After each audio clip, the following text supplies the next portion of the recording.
Sebenarnya kalau kita lihat pembekalannya sudah dari beberapa waktu yang lalu ketika penanaman ideologi, kemudian kita diajarkan bagaimana etika kita ketika berpolitik di partai, bagaimana kita mengenal ranting yang paling bawah, anak ranting, cabang dan segala macam. Itu cara kita diajarkan untuk mengenal struktur lebih dalam lagi dan mengenal perjuangan mereka. Bahwa mereka adalah orang-orang yang nantinya akan menjalankan perjuangan partai di bawah, mereka tanpa pamrih, kita juga harus menghargai mereka. Kira-kira nilai-nilai seperti itu yang sudah ditanamkan ke kita untuk mengenal ideologi partai.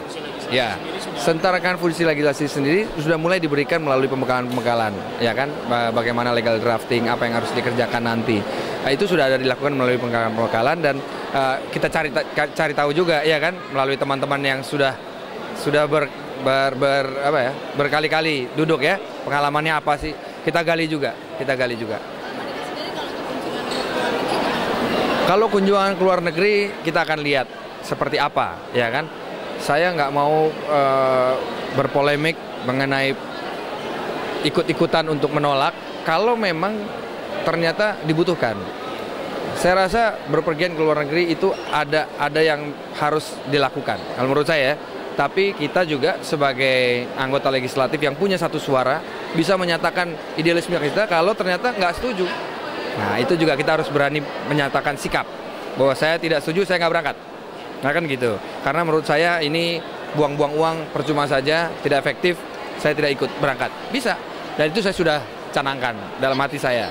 Selektif dong, harus selektif. Jangan kemana aja ikut, kan gitu. Kalau selama ini artis begitu ya, itu tidak bisa disalahkan karena memang yang terjadi ada juga yang seperti itu. Jadi ada yang bekerja baik, ada juga yang bekerja di bawah rata-rata. Tapi biasanya lebih menarik membicarakan yang di bawah rata-rata daripada yang baik. Saya ngerasa itu harus kita buktikan. Itu tantangan buat kita, bukan saja sekarang lembaganya sudah dibicarakan negatif, tapi calon anggota legislatif yang artis juga dibicarakan. Jadi saya rasa ini PR kita, berat.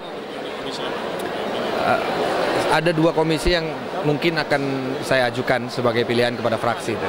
Mungkin komisi 1 di mana saya ada selama 20 tahun di bidang penyiaran, dan komisi 10 di mana saya punya ini ada passion sendiri mengenai perbaikan pendidikan, mutu pendidikan di Indonesia. Apa yang selama ini saya lihat sebagai suatu hal yang sangat perlu dibenahi, pembinaan bukan hanya sekolah di mainstream atau akademis, tapi juga pendidikan luar sekolah, SMK dan lain-lain.